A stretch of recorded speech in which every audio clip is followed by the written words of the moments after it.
This is the Rolling with Tay podcast. I'm your host, Tasia, aka Tay, and this is a Tay Short episode 17. But before we get into the episode, I would like to give you all an update. So last week, I spoke about my trail run race and how I didn't get a medal, and I emailed the organizers. Well, the organizers got back to me from NYC Trail Fest, and they explained what happened. Basically, there was a change on their end and they didn't edit the website. So we didn't know we weren't getting a medal or a tote bag in addition to the hat. Shout out to the organizers because they did explain that to me. No excuse. Stuff happens. They're planning a huge event. And this just happened to slip through the cracks. And what can I say? I definitely would have liked to have known this before crossing the finish line, and I'm anticipating getting a medal. The tote bag, I could use a tote bag, but the medal is what I really wanted. So, it is unfortunate, but again, shout out to the organizers for manning up to it, I guess, if you want to say, that they made a mistake. And I will be getting a partial refund. No medal, but a partial refund, so I take it.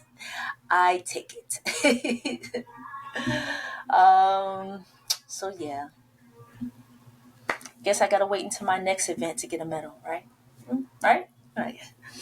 Anyway, today's Tay Short is about the benefits and challenges of group cycling and group skating. I've done a good amount of group cycling. Not as much recently group skating, but I have done a good amount of group skating. I mainly do solo cycling and solo skating. So these are just some of the benefits that I see for groups skating and cycling. Social aspect. You're riding with people, right? You're riding with maybe your friends, group of your friends, people from your cycling organization, strangers. If you go to events like here in New York City, Wednesday Night Skate, or social cycling, you're going to be riding with a lot of people or skating with a lot of people. Most of these people will be strangers, but hopefully some of them will become friends, right? So you have the social aspect of it. You're riding with people, you're being social, you're talking. Safety. You're riding and skating with a group of people. A couple weeks ago, I did the Giants ride, and I believe I saw somewhere that they said there were 400 plus cyclists. Crazy. We rode from the Bronx to Brooklyn. It was really a great ride, but it's 400 of us. So we are seen, right? Cars see us. I know people who say, I won't ride in the street. And I understand. I understand why you won't ride in the street or skate in the street. I get it. You don't want a car hitting you. But if there are 400 of you riding and skating together, God forbid, car doesn't hit any of them, but cars see you and give you space. They may honk and want to curse you out because, you're taking up a lane or something, but usually it's all good, usually. So safety. And plus, if you're riding, not even on the street, but if you are riding on a trail, you may not want to ride on that trail by yourself because you don't really know how safe it is. But if you're in a group, You feel more comfortable, with riding with 5 other people, 20 other people, skating with 5 other people, 20 other people. So safety. I'll go back to it's fun. Skating is fun anyway. I'm telling you this, but skating is fun anyway. Cycling is fun anyway. But doing it in a group, it's the best. I had a great time on the Giants ride. My friend Wendy just did a ride this past weekend with El Barrio Bikes. She did a great job. The ride was great. It was a mixture of street riding and path riding. Great. The people, everything. It was such a great ride. So it was fun. I had a good time. It was great. So fun. You have the potential to become a better cyclist or better skater when you ride with people who are more skilled than you. Depending on the group that you're riding with, maybe they're faster riders, and that'll push you to be a faster rider. You ride with people, you get faster. You're riding with faster riders, you become faster. You're riding with more skilled riders and inline skaters, you start to pick up some of those skills and become better. So you have the potential to become a better skater or rider. Some challenges. You're riding in a group. Like I said, 400 plus people you're riding with or you're skating with. You have to be alert. Like you have to be alert anyway, but you have to really be on your A game because not only are you worried about the car or the cars, but you're worried about the cyclists on the side of you, the cyclists in front of you, the cyclists behind you. You just have to be really alert. And especially depending on the space that you're in, even if you're not in the street, if you're on a path, you just have to really be alert. And hopefully you're on a group ride or a group skate where they call out, slowing down, stopping, there's a pothole, there's glass. So hopefully you're on a ride where they're calling out. The pace is another challenge.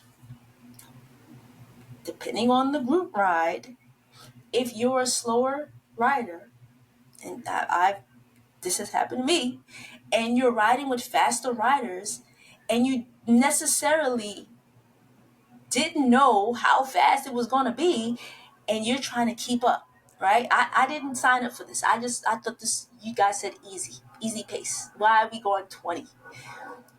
How? I thought I was going to do like 10 miles an hour. Go ahead. I have the route. I'll meet you guys there.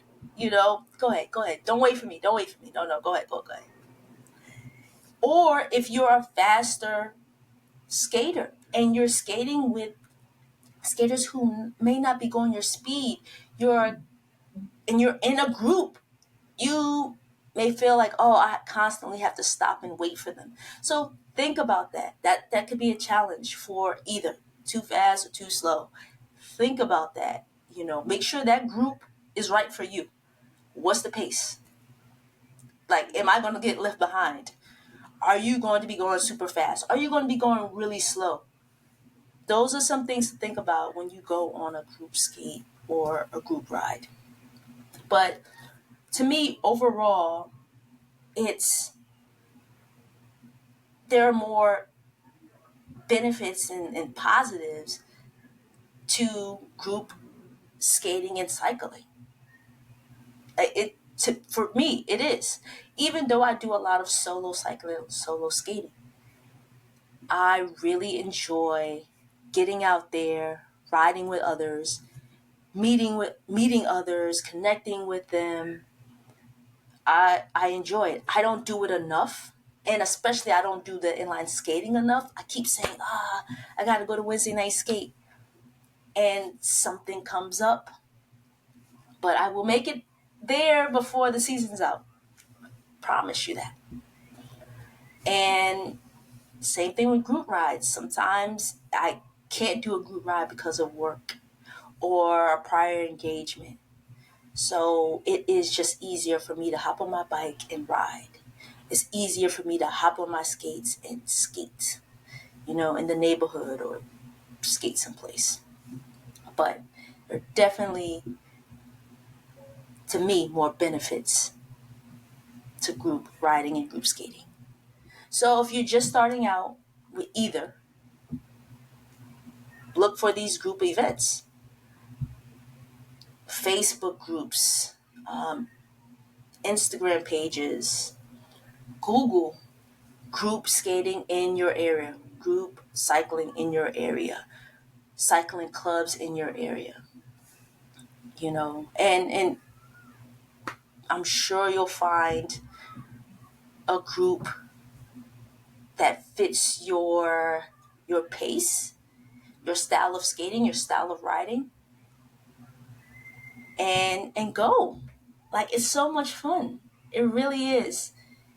It really is. I'm telling you, you're gonna have a ball. I know people who say, I want to get into riding or I want to get into skating, but, again, they say the skating in the street or cycling in the street, you don't have to do that. Oh, the safety. Well, if you join a group, you're more likely to be safer within a group than you are by yourself, especially if you're just starting out. They have routes. They have organized group rides.